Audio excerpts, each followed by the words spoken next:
Olá, amigos e amigas, estamos começando mais um programa Bate-Papo SMAP, uma conversa leve e descontraída com pessoas que fazem a diferença.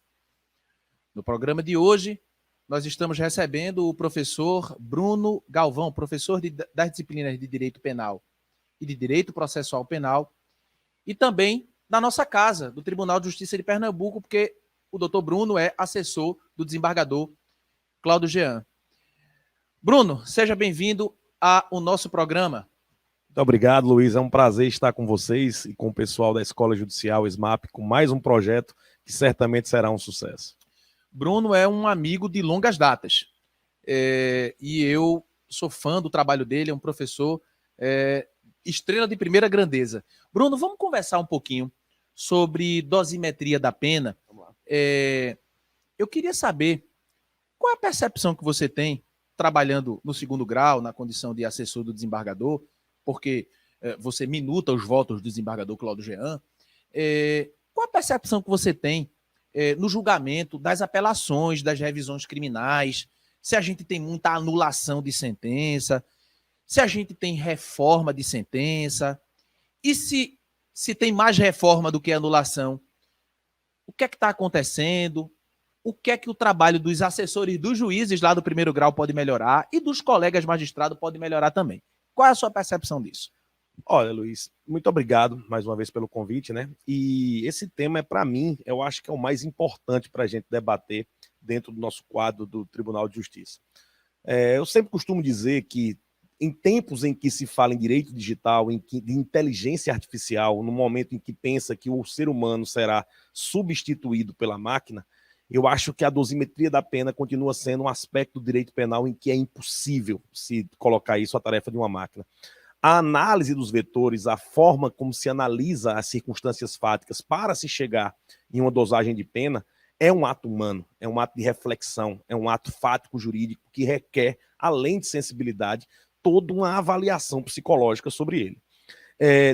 Com relação à sua pergunta especificamente, de fato o Tribunal de Justiça só revisa a pena, só trata da pena em dois momentos. Ou como instância ordinária, revisando a pena através de um recurso, ou através da revisão criminal, que é quando a coisa julgada já está estabelecida. Em ambos os momentos, Luiz, eu posso lhe dizer com segurança que há muito mais reforma do que anulação. A reforma da sentença é muito mais utilizável do que a anulação. E isso se dá não necessariamente em razão de uma ausência de fundamentação. A fundamentação está presente nas sentenças. O que há é uma discrepância ou uma discordância, ou o que eu posso dizer, uma evolução histórica no que diz respeito ao desvalor de uma determinada vetorial. O que no passado se entendia ser culpabilidade como uma fundamentação válida, hoje não mais, personalidade, conduta social, comportamento da vítima, que sofrem alterações com o tempo, e a jurisprudência verticalmente vai se chegando no tribunal e a gente vai aplicando ao primeiro grau. Mas a anulação são pouquíssimos casos e a maioria se dá na análise das vetoriais como fundamentação válida. Então, Bruno, eu percebo, pelo menos é a visão que eu tenho de juiz de primeiro grau, que o tribunal ele busca, sempre que possível, manter a dosimetria da pena. Evidentemente que se houver uma fundamentação, uma boa fundamentação, nós temos aquelas regras lá do parágrafo 2º do artigo 315, né, com o pacote anticrime, e também essa preocupação que você acabou de externar de que valores que norteavam, digamos assim, que calibravam a dosimetria do passado, de repente não são os mesmos de hoje. Eu tenho um livro do professor Roque de Brito Alves, que nós tivemos a honra de dividir a sala de professores com ele. Eu me lembro, Bruno, que da primeira vez que eu entrei lá na sala dos professores, eu não sabia nem o que falar com ele, né? Da honra que a gente tinha de estar lá com o professor Roque. E no livro dele, um livro bem antigo, foi editado lá pela Universidade de Coimbra, ele fala do comportamento da vítima, da saia curta, das vestes provocativas, coisa que de repente era um valor lá da década de 60, 70, mas que não se coaduna com o que a gente tem hoje. No que diz respeito a essa valoração, e sobretudo, e aí minha preocupação é artigo 59, como é que o tribunal hoje vem enxergando essa questão de valor quântico, de circunstância. Como é que se percebe isso? Tipo, partir do mínimo e ir aumentando, ou fazer uma média entre o mínimo e o máximo e usar a fração de 1/8? Eu estou fazendo essa pergunta pelo seguinte sentido, pelo seguinte motivo.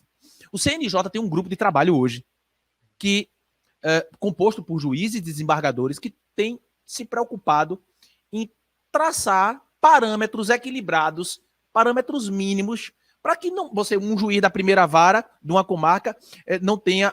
Por que ele reconhece, ele compensa um agravante com atenuante, o outro juiz não compensa, e aí tem aquele risco de penas, situações semelhantes e penas tão díspares. Então, como é que o tribunal enxerga isso, o valor quântico de circunstância, essas diferenças? O que é que você acha disso? Logicamente, mantendo a liberdade do juiz, é sempre importante, mas o que é que vocês enxergam? Como é que tem sido esse comportamento aqui da jurisprudência da nossa corte? Olha, doutor Luiz, primeiramente foi bom você lembrar do comportamento da vítima, que é uma das circunstâncias, inclusive, que a jurisprudência passou a interpretar como neutra. E você, como um grande estudioso da vítima no processo penal, inclusive o seu livro, né, tem um livro seu, que é A Vítima no Processo Penal, há essa importância de se observar para a vítima. Mas, com relação a uma forma mais abstrata do artigo 59, hoje não há como fugir à ideia do sistema de precedentes. O sistema de precedentes, incluído no ordenamento brasileiro através do CPC de 2015, também se faz sentir no processo penal.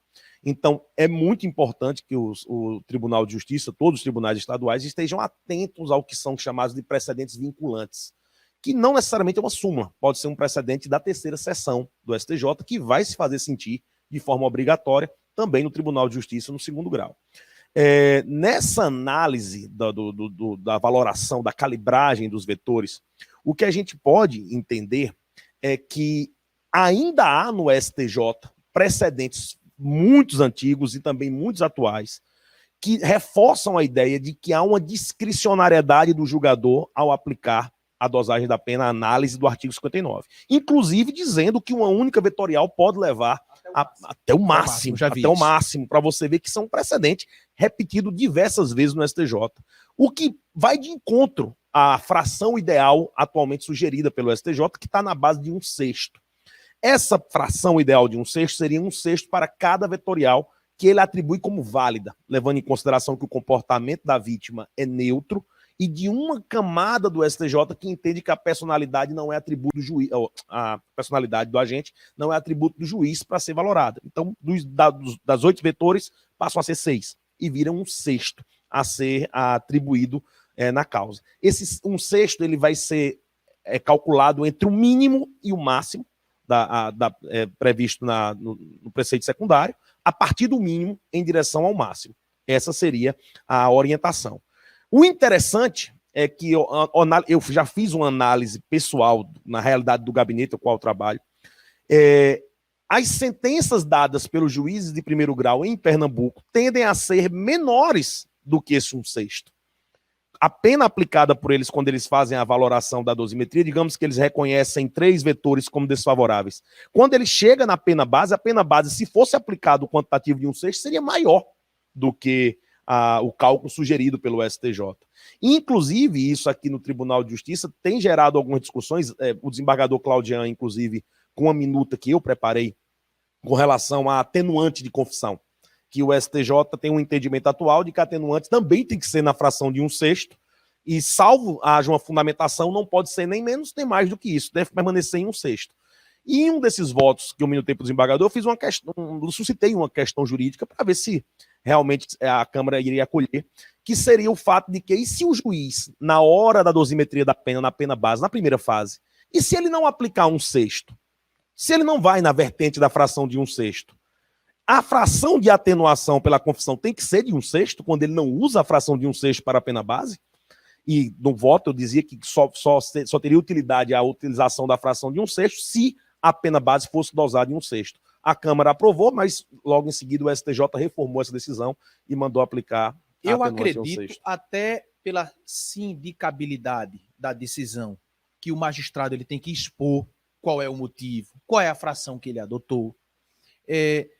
Mas também defendo, Bruno, que nós também não podemos ter um critério rígido, sim, matemático, que a gente tem que tratar todos os crimes com a mesma régua. Porque se a gente falar sempre um sexto, imagine um crime que tem pena de 2 a 12 e um crime que tem pena de 2 a 3 anos, porque tem tipo penal que é de 2 a 3. A diferença entre a mínima e a máxima são 3 anos. Uhum. Então, assim, eu estou tratando um sexto em cima de 2 e um sexto em cima de 2 em situações distintas, em que uma vai de 2 a 12 e outra vai de 2 a 3. Pode ser que uma conduta bem menos grave, no final das contas, vá ter a mesma quantidade de pena dosada de uma conduta mais grave, pelo menos abstratamente. Mas isso é um tema muito bacana sempre para discutir. E aí, tem uma situação que eu acho muito bacana a gente conversar aqui também. Infelizmente, as varas criminais elas estão infestadas de processos do artigo 33 da Lei 11.343. De cada 10 denúncias que eu recebo, 8 são de tráfico ou estão relacionadas ao tráfico. Eu tenho um homicídio que é relacionado ao tráfico. Então, o tráfico é, infelizmente, o crime que permeia a nossa sociedade e a gente sabe que traz a reboque uma série de outras criminalidades. E o que é que eu queria falar com você? É sobre a questão da minorante do tráfico privilegiado. Porque o cara tem que ser primário, de bons antecedentes, não tem envolvimento com atividade criminosa ou organização criminosa. Mas aí, às vezes, acontece o seguinte, Bruno, não sei como é que você já pegou isso aí. É a primeira vez que o cara tá caindo. Quando você vê o conjunto probatório, você vê que ele tá com uma quantidade enorme de droga. Tudo leva a crer que, de fato, ele não é a primeira vez que ele tá fazendo isso, mas ele é primário, bons antecedentes e não tem uma prova contundente que ele participa. Como é que o tribunal tem enfrentado isso, essa questão da qualidade, quantidade, primeira vez, não é a primeira vez, ato infracional? Você tem aí alguma coisa para contar para a gente? Sim, Luiz, nesse ponto você está pegando exatamente um dos pontos mais sensíveis, que eu acho mais sensíveis hoje no que diz respeito à dosimetria da pena. Em que sentido? Jurisprudência do superior, do STJ e do STF, existe para todos os gostos nesse sentido. Todos. Você vai encontrar jurisprudência que com 100 gramas de droga está configurada uma atividade criminosa e jurisprudências superiores com 5 quilos, 20 quilos, e entendem que há ali um privilégio, um tráfico privilegiado.